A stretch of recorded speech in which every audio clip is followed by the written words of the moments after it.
Bonjour tout le monde, aujourd'hui on va parler d'un tremblement de terre qui a eu la semaine dernière par rapport au départ de Yann Lequin de la société Meta. Pour remettre dans le contexte, Yann Lequin est considéré comme le père du deep learning, notamment par rapport à sa thèse qu'il a écrite sur le sujet des réseaux de convolution et qui est à l'issue en fait de toutes les recherches qu'il y a eu sur l'imagerie autour de l'intelligence artificielle. Alors même si aujourd'hui les technologies ont évolué, on utilise beaucoup moins les CNN, donc les réseaux de convolution, même si ils sont encore bien sûr intégrés dans différents modèles, mais donc Yann Lequin est considéré par ses pairs comme vraiment quelqu'un qui pèse dans le game de l'intelligence artificielle et son départ du coup pose question, notamment par rapport au sujet aussi de la bulle financière dont j'ai fait une vidéo il y a 2 semaines sur le sujet. Et cette semaine, il y a eu une explosion. Il y a eu GoDecrypt qui a fait une vidéo, mais il y en a eu d'autres. J'ai un petit peu anticipé d'une semaine en fait le sujet, même si ça fait au moins un mois qu'on en parle, hein, parce qu'il y a eu des investissements annoncés autour de notamment de Trump, la Maison Blanche. Donc on va parler du sujet pour expliquer le départ de Yann Lequin, qui a l'air qui est vraiment une fracture dans l'intelligence artificielle, et pour être un deuxième rebond à l'IA qu'on connaît de ces 3 dernières années. Cette quatrième année pourrait être vraiment le début de ce qu'on pourrait appeler vraiment l'intelligence artificielle d'une autre manière, qui ne serait plus celle de l'intelligence contextuelle avec aujourd'hui les LLM, qui est aujourd'hui centrale à la technologie, mais avec les world models.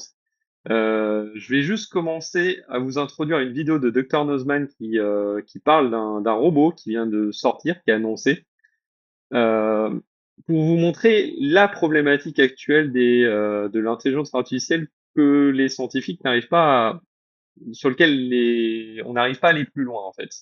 Ce nouveau robot me fait un peu peur, je dois l'avouer. Je sais pas si vous avez vu ça passer, mais il y a un nouveau robot qui vient d'être annoncé. Il s'appelle Neo et il a été développé par la société One X. Ce robot vu comme ça, il a l'air assez incroyable, mais attendez, vous allez voir. Bon, il a une forme humanoïde, il fait 1,65 m. Il est presque un peu mignon, mais en même temps, il cache un truc. Tu vois, quand il te regarde comme ça, il y a un... voilà. Mais bon, bref, ça c'est une autre histoire. Ce robot, il fait la vaisselle, il range la vaisselle.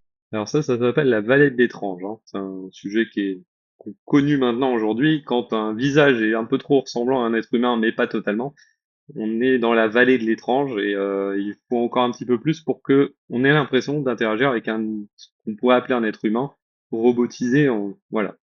Il fait la lessive, il fait le ménage, il range le linge, il fait tout quoi a priori. Et c'est quand même assez dingue en soi, dans la vidéo de présentation, on le voit faire tout ça. Et en plus, et c'est là où c'est vraiment le plus fou, il est déjà achetable. Il coûte 20 000 dollars ou 500 dollars par mois. Et tu peux l'avoir pour 2026. Si tu lâches ce montant, tu l'as, c'est ton robot. Ça paraît dingue, même révolutionnaire presque, sauf qu'en fait, il y a un peu anguille sous roche. Et c'est peut-être un petit peu plus flippant que prévu. Le truc qui saute pas aux yeux dans cette vidéo de présentation, c'est que l'énorme majorité des actions que fait le robot dans cette vidéo, bah en fait c'est un mec avec un casque VR qui le fait à distance. En gros, ce robot est télécommandé par un opérateur et ça change absolument tout quoi. Faut pas s'attendre à acheter un robot qui te fasse les tâches de lui-même. Non, le truc dingue, et je trouve qu'on se rapproche un petit peu d'un épisode de Black Mirror, c'est qu'en fait les futurs acheteurs recevront le robot chez eux, ok, mais qui sera commandé à distance par une personne. Une personne qui verra donc au travers des yeux du robot l'intérieur de chez vous, toutes vos affaires, etc. Perso, ça me chauffe pas des masses. Alors évidemment, il y aura un max de sécurité vis-à-vis de la vie privée, etc. Les visages pourront être floutés, tout ça, mais quand même, perso, ça m'angoisse un peu cette histoire. Le but à terme, j'imagine quand même, c'est que ce robot soit 100% autonome, mais dans l'immédiat, c'est impossible. Il y a beaucoup trop de variables différentes à prendre en compte. Rien n'est pareil chez les gens, tous les éléments, rien n'est standardisé en fait, toute la vaisselle diffère d'une maison à l'autre. Les éléments, le style de rangement, enfin bref, il y a trop de trucs à prendre en compte. Donc pour l'instant, le robot peut pas faire de cas par cas et donc il doit être piloté à distance par quelqu'un. Le robot et son fonctionnement sera amélioré a priori sans cesse via les retours d'expérience, les bugs rencontrés, etc. pour éventuellement permettre une version 100% autonome plus tard. J'imagine que c'est le but. Qu'est-ce que vous en...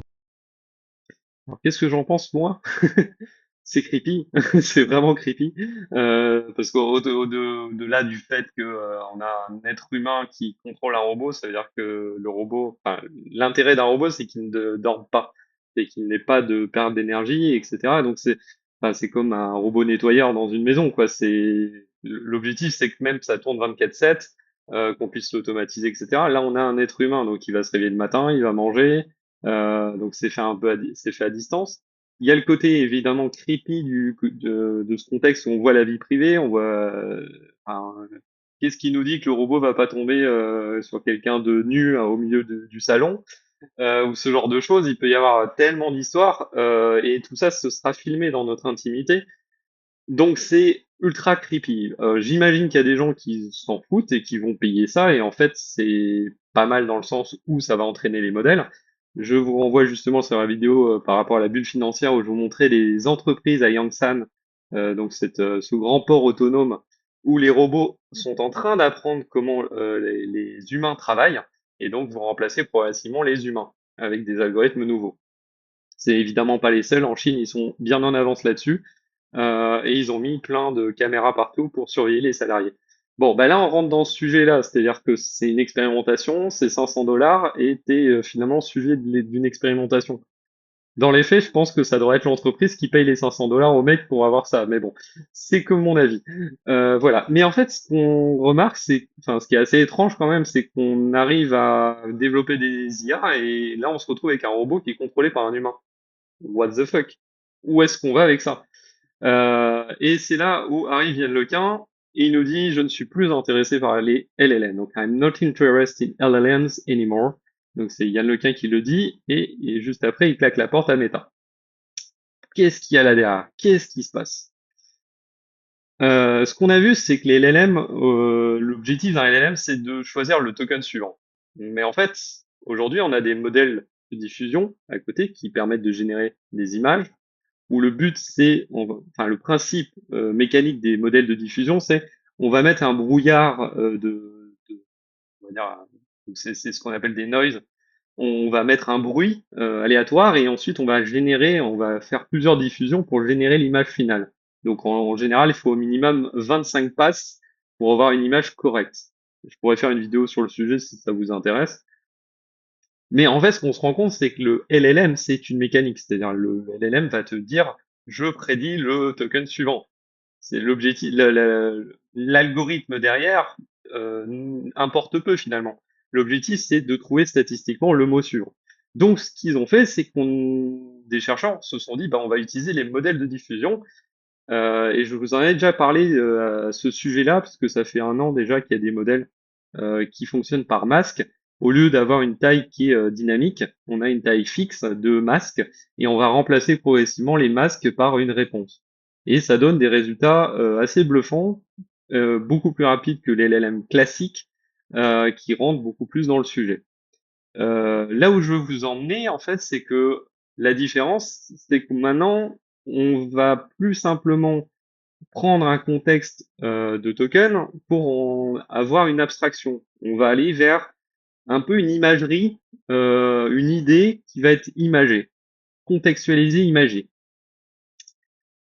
Et donc c'est là qu'arrive Yann Lequin et qui nous explique pourquoi il a envie de quitter Meta. Dans cette vidéo, il y en a d'autres où il explique un petit peu plus. Et vous allez voir que c'est connecté avec cette idée où les LLM sont limités par leur vision, par ce qu'ils expliquent sur le réel, et que progressivement, ben, en fait, on se rend compte, les chercheurs se rendent compte que on a besoin d'une autre technologie, une technologie beaucoup plus terre à terre avec notre réalité, plus proche de l'imagerie, d'une idée un petit peu plus abstraite, pour comprendre le réel. Je vous laisse avec cette vidéo de Yann Lequin.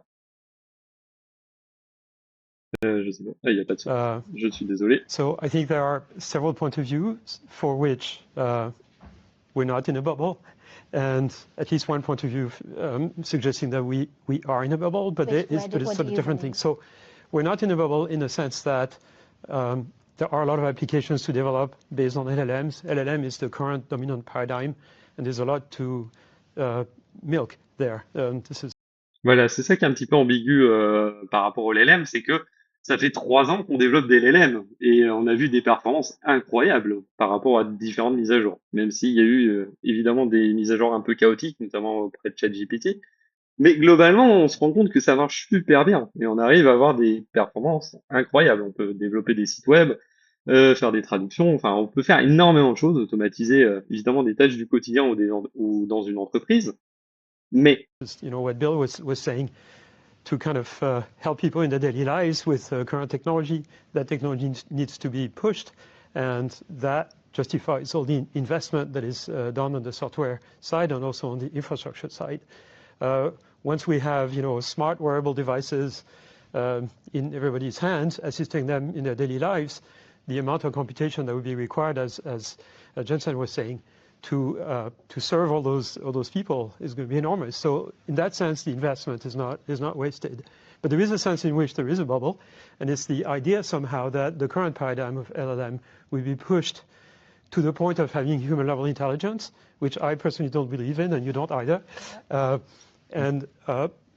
We need kind of a few breakthroughs before we get to machines that really have the kind of intelligence we observe, not just in humans, but also animals.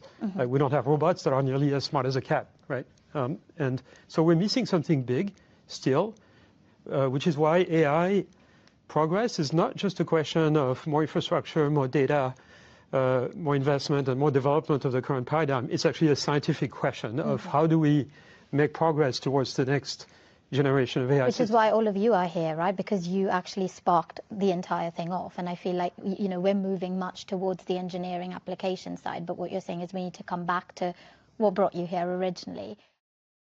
Ouais, ce que soulève Yann Lequin est super intéressant, c'est qu'à chaque génération, on ne sait pas vraiment comment le développer. On se rend compte que c'est pas simplement la donnée, c'est pas simplement améliorer les infrastructures, la structure des modèles. Plus on augmente la taille d'un modèle, plus c'est lourd, ça demande des performances supplémentaires, ça consomme de l'énergie.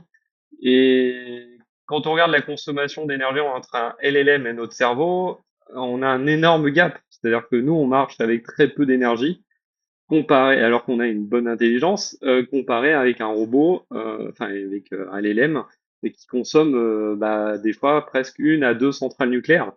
Donc on est sur cet ordre de grandeur-là.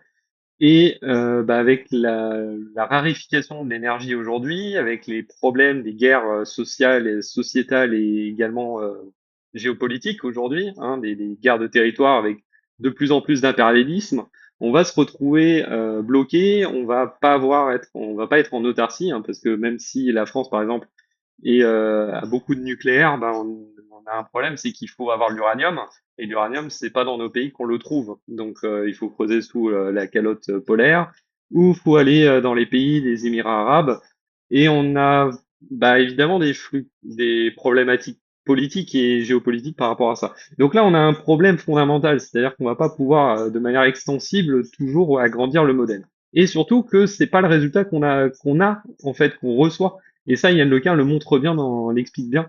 On a un modèle qui n'est même pas celle de l'intelligence d'un chat, ce qui est effectivement fondamentalement problématique.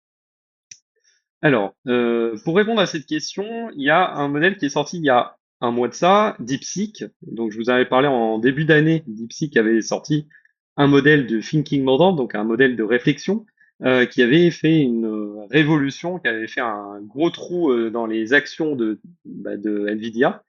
Mais là, en fait, ils viennent d'inventer un nouveau modèle où le principe c'est au lieu d'avoir des tokens de texte, ils vont prendre les tokens de texte, ils vont faire une image. Donc finalement, ils vont faire une capture photo d'un texte Word, typiquement.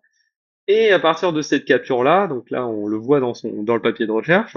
Donc on a le texte, au lieu d'avoir un texte, on a une image qui contient un texte. On se dit ça peut être plus compliqué, en fait non. Ils ont trouvé une méthode, donc ils découpent le document une fois que le texte est fait, ils le transforment en token d'image, et le token d'image, ils le donnent à leur LLM. Et il s'avère que ça leur permet de gagner jusqu'à 30 fois plus vite, je crois. C'est une vitesse de 30 fois plus que des tokens textuels, ça va donc 30 fois plus vite au niveau de la compréhension du contexte. Et en plus, ça permet de traiter beaucoup plus de contenu. Donc au lieu d'avoir des corpus, c'est des plusieurs gigas, téras de données à traiter, là ils ont peut-être quelques gigas à traiter d'images. Voilà. Enfin, les images ça pèse sur un disque, mais en fait en question contenu, en richesse de contenu et traitement, on y gagne très clairement. Donc ce modèle, il a fait une révolution. À tel point que tout le monde s'est dit, mais il y a un truc avec l'image quand même. Il y a un truc avec le fait que la vision de l'IA, elle voit plus que nous en fait. Elle voit plus que des textes, elle voit plus que des tokens. Donc peut-être qu'on n'a pas travailler assez bien le langage avec les LLM. Aujourd'hui, avec les LLM, on travaille avec du texte. Mais peut-être qu'en fait, on peut dialoguer avec lui avec des images, avec des choses beaucoup plus visuelles, avec plus d'abstraction et qui contiennent des informations, des méta-informations bien plus consistantes, qui donnent plus de contexte et qui donnent plus d'intelligence ou de compréhension de la problématique posée. Voilà, donc je vous ai parlé de robots, je vous ai parlé du départ de Yann Lequin. Donc Yann Lequin parle maintenant, ouvre maintenant le sujet sur les world models, dont il a une, comment dire, il est beaucoup plus sûr que ça va amener à des nouvelles choses.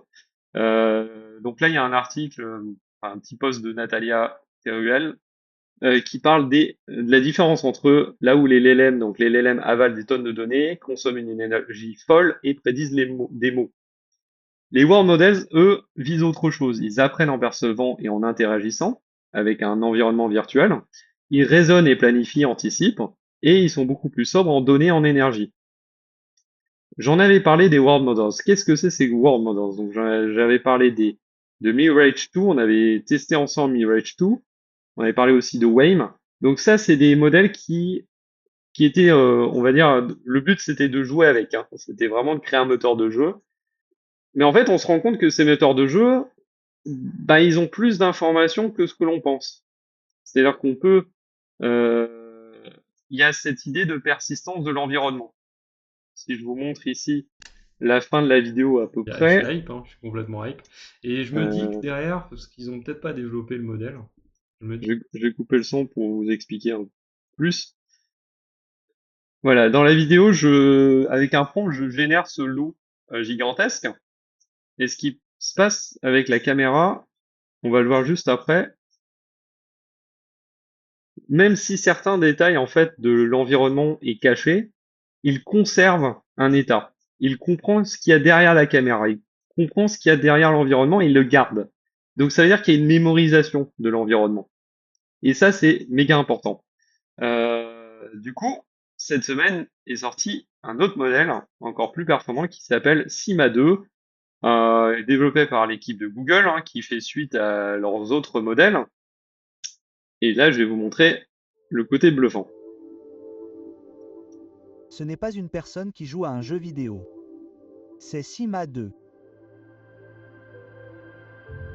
Notre agent dit a le plus performant pour les mondes virtuels. Des mondes complexes, réactifs et en constante évolution, tout comme le nôtre. Contrairement au modèle... Je vous remets juste, parce qu'il y a quand même un arriéré. Hein. À la base, c'est Genie 2. Hein. Genie 2, on est parti, c'était vraiment le modèle de base, hein, où Genie 2 nous promettait déjà de faire ces world models en avançant, etc. Mais c'était juste un peu la continuité des modèles qui permettaient de générer des vidéos. Enfin, c'était vraiment l'idée de Genie 2, c'était de créer un environnement dans lequel on puisse générer plus facilement des vidéos. Là, l'objectif, comme vous le voyez, est complètement différent. précédent, On sait faire des jeux vidéo, on sait générer des vidéos dynamiques, on a une mémoire, donc et maintenant on veut faire que l'IA s'intègre dans cet univers virtuel, interagisse avec son environnement et apprenne de lui-même. On est à un autre niveau. Simples actions pour naviguer et accomplir des tâches difficiles en plusieurs étapes. Alors j'espère que vous connaissez No Man's Sky, un très bon jeu dans l'espace. On craft, on découvre des nouvelles planètes, toutes les planètes sont aléatoires et tout le monde se retrouve dans le même univers, mais il y a plusieurs milliards de planètes voilà, dans la galaxie. On peut jouer à plusieurs, enfin on peut jouer en coop, on peut jouer, voilà. Il y a des combats dans l'espace. Très bon jeu, hein, très très bon jeu. À la sortie, il était pas bon, mais maintenant il est bien développé avec beaucoup de plugins. Donc c'est l'idéal en fait un jeu comme ça, puisque ça permet à l'IA de réfléchir à des crafts, à des combinaisons entre des éléments et à explorer un environnement qui est hostile déjà, parce que dans No Man's Sky il y a beaucoup de dangers, et une gestion aussi des états, notamment le froid. Il y a des endroits où c'est radioactif, donc il y a aussi cette idée stratégie. Donc ce jeu est parfait pour apprendre à une IA à comment se comporter dans un univers virtuel, même hostile. Bah, peut-être si demain on a des missions spatiales, envoyer un robot sur Mars, bah, ça sera utile d'avoir une IA qui aura déjà appris en fait à vivre dans No Man's Sky complètement. Il comprend les invites multimodales. Donc ça, justement, les invites multimodales, rappelez-vous dans l'autre vidéo où je promptais du coup un loup et le loup apparaissait. Donc on est là-dedans, hein, on est dans la continuité de ces modèles-là, ce qui est assez incroyable. Et si vous le lui demandez, Simatou vous expliquera ce qu'il voit et ce qu'il prévoit de faire ensuite. Simitou peut apprendre, raisonner et s'améliorer. Voilà, alors là, on passe à un autre cap aussi. Si derrière le modèle a en plus un système de raisonnement, bah, on a tout gagné. C'est-à-dire que là, on est vraiment vers cette idée d'AGI, hein. On oublie les LLM qui nous font perdre du temps avec du texte. On enlève tout le côté justement raisonnement où on va perdre du temps à essayer d'expliquer à la machine comment marchent les choses. On oublie le côté robot, le robot qui est difficile à développer aujourd'hui, où il faut le mettre dans un environnement, le tester. Vous avez sûrement vu les vidéos où on essaie de faire tomber les robots. Je sais pas comment ils le prennent. Enfin, il y a des robots qui sont révoltés, hein, d'ailleurs. Il y a une vidéo où il tabasse un robot et le robot il s'en prend à l'humain en question. Donc il y a quand même une réaction des robots, ce qui est assez rigolo. Enfin, rigolo et en même temps on se dit bon, c'est peut-être un petit peu dangereux, on va dire. Donc là, tout ça, on le casse, on enlève tout ça et on les met dans des univers virtuels dont on maîtrise parfaitement le travail et dans lequel bah, on va le laisser raisonner comme il veut dans des jeux vidéo très complexes comme voilà, No Man's Sky ou d'autres jeux qui nécessitent du craft, notamment Minecraft. On va en reparler juste après. En jouant tout seul, il développe de nouvelles compétences et aptitudes sans On en aucune reparlera. intervention humaine. Vous allez le voir dans la vidéo. Et plus Sima 2 joue, plus il s'améliore. Il prend ce qu'il apprend dans un monde virtuel et l'applique au suivant, puis au suivant, puis au suivant. Même si C'est ça la définition d'AGI, hein. Vraiment, l'idée d'AGI, c'est l'IA va apprendre des choses avec un seul modèle et il va pouvoir le reproduire d'une structure de pensée à une autre pour on ne les a jamais se vus rapprocher de auparavant. nous. Sima 2 n'est pas seulement une étape importante dans la formation des agents dans les mondes virtuels, mais une étape vers la création d'une IA capable de l'aider dans n'importe quelle tâche, n'importe où, y compris un jour dans le monde réel. Donc c'est incroyable, hein. C'est une percée folle. En même temps que Yann Lequin nous dit, bah en fait c'est ça que je veux faire et je veux investir là-dedans et j'y crois. Et en fait ça résonne un peu avec tous les chercheurs dans l'IA aujourd'hui. On se dit les LLM on perd du temps avec, on comprend pas comment les développer.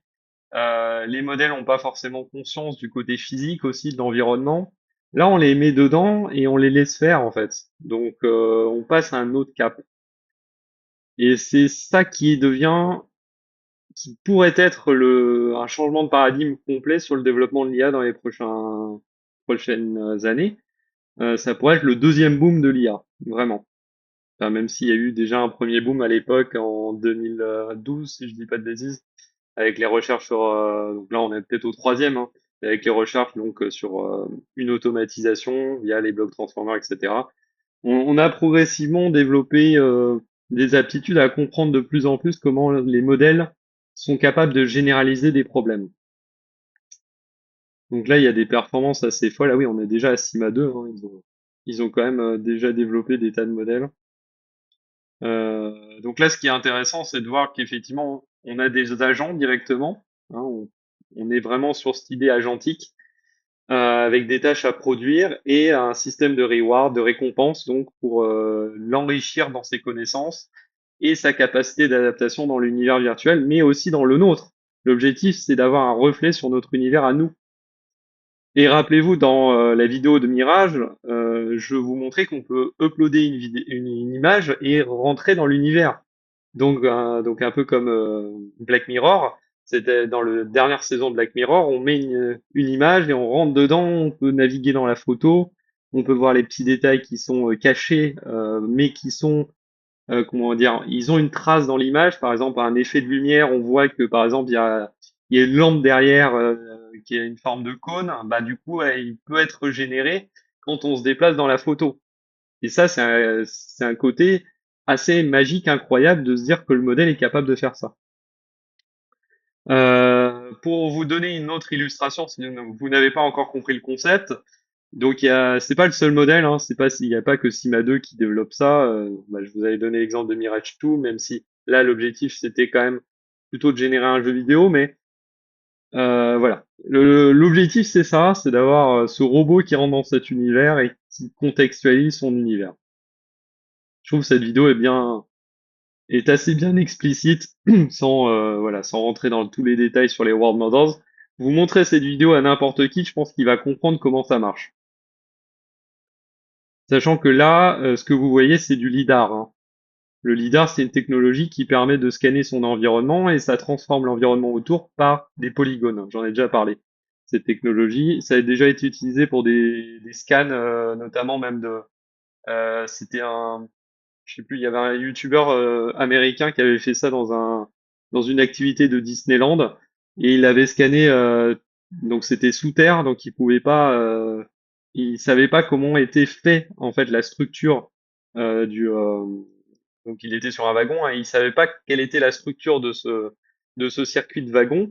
Donc ce qu'il a fait, c'est qu'il a utilisé le lidar qu'il a camouflé dans sa veste et il a scanné tout le réseau de tunnels et il l'a refait en impression 3D après. Donc on l'a dans son salon. Enfin il l'a fait dans son salon. Donc c'est assez fou ce qu'on peut faire avec la technologie lidar.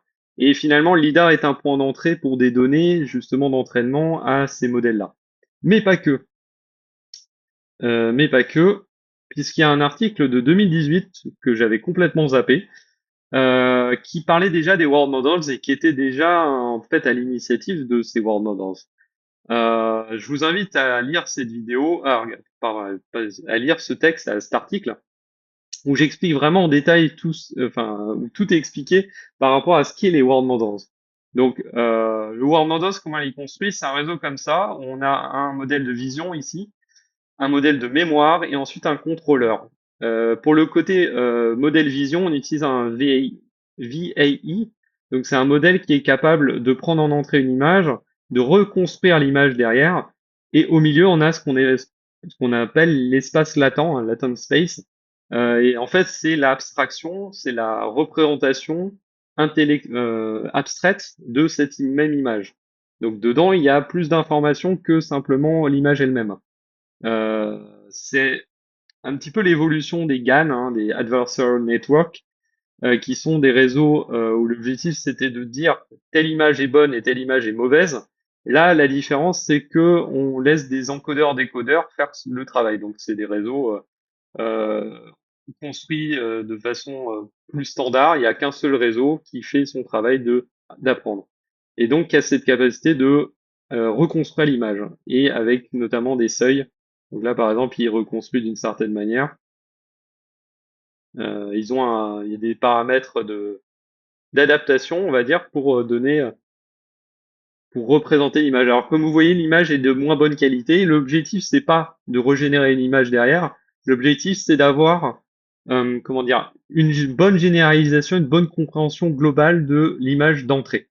Le reste, on s'en fout. On s'en fout de pouvoir reconstruire l'image. C'est pas le but. Là, le but n'est pas de générer des images. On a des meilleurs modèles aujourd'hui pour le faire, notamment les modèles de diffusion.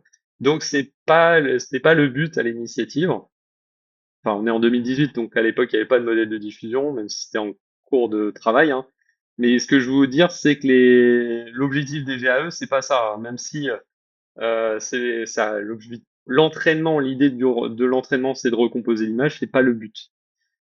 Ensuite, on a un réseau ici récurrent, donc qui va apprendre progressivement enfin, pas tellement récurrent, c'est un contexte temporel, c'est-à-dire que on va essayer de trouver l'image suivante. Voilà, en T0, on va essayer de décrire l'image en T1. Et après, en T1, on va essayer de décrire l'image en T2, et ainsi de suite. Et après, on a un contrôleur avec l'interaction, l'action de l'utilisateur, donc les mouvements du clavier, et ça donne ce travail-là.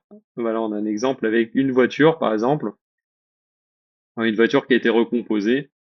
Et l'avantage de ce modèle-là, c'est qu'au lieu de travailler à essayer de détecter dans l'image qu'est-ce qui a pu être fait, comment le véhicule se déplace dans l'image, bah en fait on lui redonne une vision à lui, on prend le latent space, on lui donne le latent space et on lui dit maintenant tu vas travailler dessus et tu vas essayer de conduire correctement dans cette simulation virtuelle.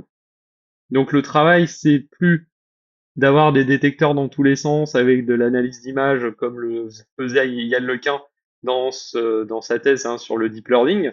Non, on est maintenant sur l'idée qu'on va faire une abstraction, quelque chose de beaucoup plus un brouillon de connaissances, de vision, et on va lui donner, on va lui dire maintenant tu es dans cette simulation, tu fais ce que tu veux, tu te débrouilles, mais moi mon but c'est, donc on va te donner des récompenses, mon but c'est je te file des récompenses, tu travailles bien, voilà, je te récompense.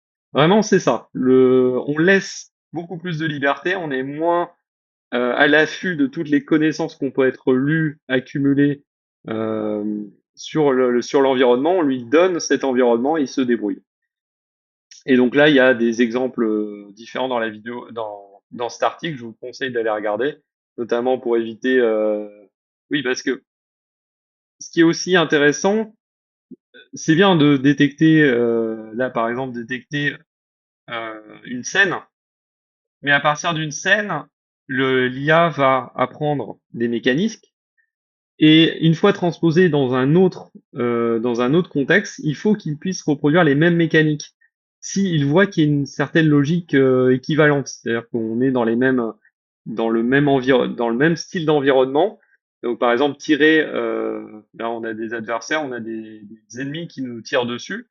Si on nous tire dessus dans un environnement et qu'on nous tire aussi dans un nouvel environnement, on va reproduire les mêmes mouvements, on va éviter les balles, on va essayer de prendre les mêmes items, etc. On va essayer de trouver des armes. Donc c'est vraiment le but de reproduire quelque chose, toujours généralisé. Et bah, ces modèles des World Models nous permettent de faire ça. Voilà, donc là il y a un modèle brut. Mon PC vient de laguer. Il y a un modèle brut et ensuite on est dans cet environnement réel, là en l'occurrence de Doom. Bon, mon PC a bugué. J'espère que la vidéo n'a pas été tronquée. Je pense que je vais conclure là. De toute façon, voilà où va Yann Lequin. Yann Lequin va investir de l'argent dans ces world models parce qu'il y croit et ce n'est pas le seul. Beaucoup de chercheurs se disent que c'est la meilleure approche pour différentes raisons, parce qu'il y a des limites avec les LLM. Donc ça devient aujourd'hui urgent de donner plus de contexte à l'IA. Ah, je sais pas ce qui se passe là. Je vais couper la vidéo. Je vous souhaite une bonne semaine, un bon week-end, une bonne semaine. Et j'espère que ça vous plaît. N'hésitez pas à poser vos questions. Je ferai évidemment d'autres vidéos sur le sujet pour la continuité. Euh, N'hésitez pas voilà, à interagir, à échanger, à partager cette vidéo ailleurs. J'y répondrai avec plaisir. Et à voir ce que nous promettent ces modèles d'IA, ces nouveaux modèles sur l'avenir. Mais c'est vrai que ça donne d'autres perspectives peut-être plus intéressantes finalement.